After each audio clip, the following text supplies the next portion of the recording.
हे भगवान, मेरी मदद करो। ऐसे दिन आ गए हैं कि घर में तो अब खाना भी नहीं है। एक बेटा है, अब वो भी ज़्यादा कुछ काम नहीं करता। अरे रघुवीर, थोड़ा काम कर लिया कर। ऐसे कब तक तेरा काम चलेगा? अरे अरे पिताजी, आप क्यों परेशान हो रहे हो? काम करने की क्या दिक्कत है? काम पे तो मैं जाता ही हूँ। आप क्यों परेशान होते हो? आपको मैं बैठे बैठे रोटी खिलाऊंगा।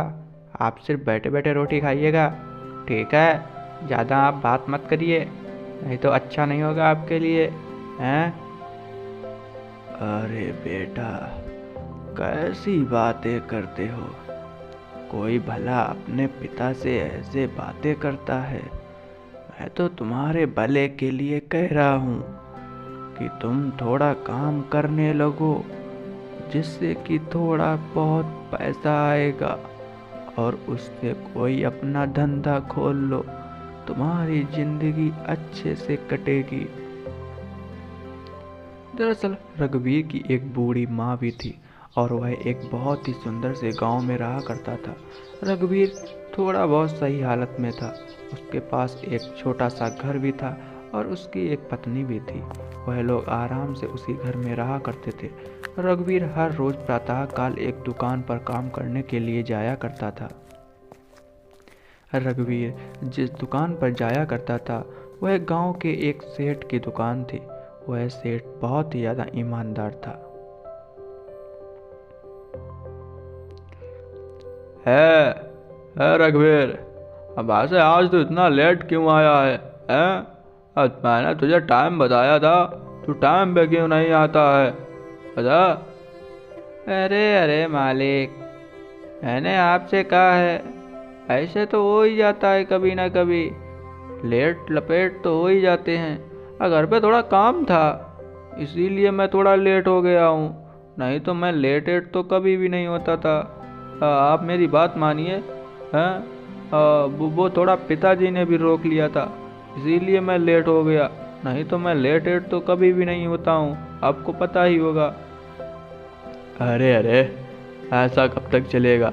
अब ऐसे भी अब दुकान पर आदमी नहीं आने लगे हैं और दिन पर दिन ग्राहक भी कम हो रहे हैं। हैं? ऐसा ऐसा अब काम बिल्कुल भी नहीं चलेगा। लेट मत आया करो और जल्दी ही आया करो। और हाँ, एक बात और याद सुन लो, कोई दूसरी जगह पे भी काम देख लो। कहीं काम मिल जाए तो वहीं पे जाने लगना, नहीं तो तुम्हारे लिए फिर परिस्थितियाँ बदल जाएंगी, क्योंकि कोई नहीं जानता ये दुकान कब बंद हो जाए। ऐसे दिन आ चुके हैं कि दुकान पर कोई नहीं आता। अरे अरे मालिक, ऐसा मत बोलिए। हैं? दुकान ऐसे थोड़ी ना बंद हो जाएगी, चलती रहेगी। अभी अभी आ जाते हैं एक दो कस्टमर। और वैसे भी काम कहाँ मिलेगा? हैं? काम मुझे देगा कौन? आप ही एक इतने ईमानदार हैं जो आपने मुझे काम दिया। मुझको तो नहीं लगता है कि अब मुझे कोई काम देगा। आप ऐसा मत करिएगा। ठीक है, मुझे मुझे दुकान से मत निकालिएगा। आपकी दुकान बंद नहीं होगी, ये मैं कहता हूँ। बेचारे दोनों ऐसे ही बातें कर रहे थे। दिन पर दिन बीत रहे थे। उसकी दुकान पर अब कोई भी नहीं आया करता था। सेठ भी एक बहुत ही आलीशान घर में रहा करता था। सेठ के पास काफ़ी ज़्यादा पैसा था और उसकी ज़िंदगी आराम से कटा करती थी, क्योंकि दरअसल सेठ बिजनेस भी किया करता था। अरे भाग्यवान, अब मेरी बात सुनो। अब मैं थोड़ा दुकान पे जा रहा हूँ, अब इधर आओ थोड़ा। आई जी, आई। मैं थोड़ा अभी काम कर रही हूँ। रुकिए, मैं अभी आपके पास आती हूँ। वैसे वैसे खाना भी बना दिया है, खाना भी खा के जाइएगा, ठीक है? मैं अभी आती हूँ। दरअसल सेठ की एक पत्नी भी थी। उसकी पत्नी बहुत ही ज़्यादा खूबसूरत थी। तभी उसकी पत्नी सेठ के पास जाती है। दरअसल सेठ ने उसे बुलाया हुआ था। ए जी, क्या हुआ है? और वैसे भी यदि आप काम पर जा रहे हो तो खाना खा लीजिएगा। मैंने प्रातःकाल ही खाना बना दिया है, आप परेशान मत होइए। अरे अरे भगवान, परेशान होने की कोई बात नहीं है। मैं थोड़ा काम पे आज जा रहा था, शायद ज़्यादा समय लग जाए। क्योंकि अपनी दुकान थोड़ी कम चल रही है, तो मैं सोच रहा हूँ कि कोई दूसरा काम ढूंढ लूँ और कोई दूसरे धंधा डाल लूँ जिससे कि पैसा आता रहे। और वैसे भी दुकान में कब तक क्या रखा है, मैं पहले से ही विचार लगाया था कि कोई दूसरा काम करता हूँ और उसी से ही पैसा आएगा। और तो मैं थोड़ा उसी की तलाश में थोड़ा गांव से बाहर भी जा सकता हूँ। और ठीक है, और तुम इंतज़ार थोड़ा करना। ऐसा कहकर सेठ अपने गांव से निकल पड़ता है। दरअसल सेठ एक दूसरी जगह पर जा रहा था, क्योंकि सेठ को थोड़ा काम भी करना था। सेठ बहुत ज़्यादा ईमानदार था। सेठ हर जगह आए किसी की मदद कर दिया करता था। ए लल्ला, मेरी कुछ मदद करो, मैं बहुत ही ज़्यादा बूढ़ी हो गई हूँ, मुझसे अब काम नहीं होता है बेटा। अरे अरे माँ जी, आप परेशान क्यों हो रही हो हैं? मैं आपकी मदद कर दूंगा। आप बताइए आपको क्या दिक्कत है। अब वैसे भी मैं आपकी मदद कर दूंगा, आप परेशान मत होइए। मुझे पता है आप गांव की सबसे बूढ़ी माँ हैं और आपके पतिदेव भी ख़त्म हो गए थे और आपकी कोई संतान भी नहीं है। मैं आपकी मदद ज़रूर कर दूंगा। मैं ऐसा करूंगा, आपके लिए दुकान से थोड़ा राशन पठवा दूंगा, ठीक है?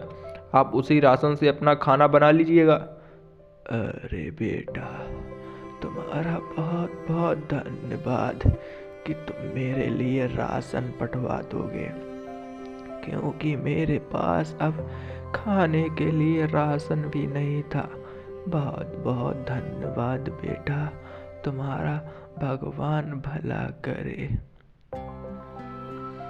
तभी सेठ उस बुढ़िया के घर पे राशन पटवा देता है। बेचारा सेठ सोच ही रहा था, अरे यार, क्या काम करूं जिससे कि पैसा आने लगे हैं? दुकान पर कोई कस्टमर भी नहीं आने लगा है अब, दिन पे दिन दुकान बंद होती जा रही है। तभी कुछ दिन बीतते हैं और सेठ की दुकान बंद हो जाती है। अरे भगवान, अब मैंने दुकान बंद कर दी है। मैं देख रहा था कोई कस्टमर ही नहीं आता था और उस रघुवीर को फ्री के पैसे मिल जाते थे। अब मैं क्या करूं?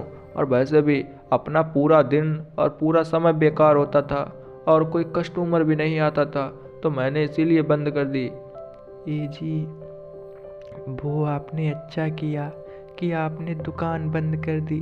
अब आप कोई दूसरा काम करने लगिएगा तो बस फिर क्या, आपका काम बन जाएगा। और वैसे भी हम लोगों को क्या दिक्कत है, वो दुकान से जो पैसा आता था उससे ज़्यादा पैसा तो अपना अलग अलग आ जाता है। हाँ हाँ भगवान, अब वैसे भी अपने पास खेती बहुत ही ज़्यादा है और लोग अपनी खेती उस पर रखते हैं तो वो लोग ही पैसे दे जाते हैं।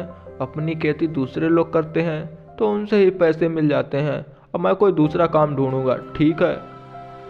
और वहीं दूसरी तरफ रघुवीर बेचारा बहुत ज़्यादा परेशान था, क्योंकि उसकी नौकरी ढिल चुकी थी। सेठ ने दुकान बंद कर दी थी। अरे यार, ये क्या हो गया? सेठ जी की दुकान बंद हो गई, अब मैं क्या करूं? मेरी तो नौकरी भी चली गई।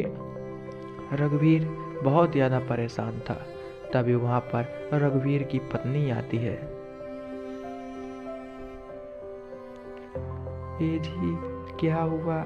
आपकी नौकरी कैसे चली गई और सेठ जी ने दुकान क्यों बंद कर दी? अरे अरे भगवान, क्या बताऊं? पता नहीं सेठ जी ने दुकान क्यों बंद कर दी। दरअसल सेठ जी की दुकान पर अब कोई आने नहीं लगा था, बहुत कम ग्राहक आते थे, जिस कारण उन्होंने अपनी दुकान बंद कर दी और मुझे भी नौकरी से निकाल दिया। अब मुझे कोई दूसरा काम ढूंढना पड़ेगा। ए जी, अब आप क्या काम ढूंढेंगे? मेरे तो समझ में नहीं आता है कि अब आप करेंगे क्या।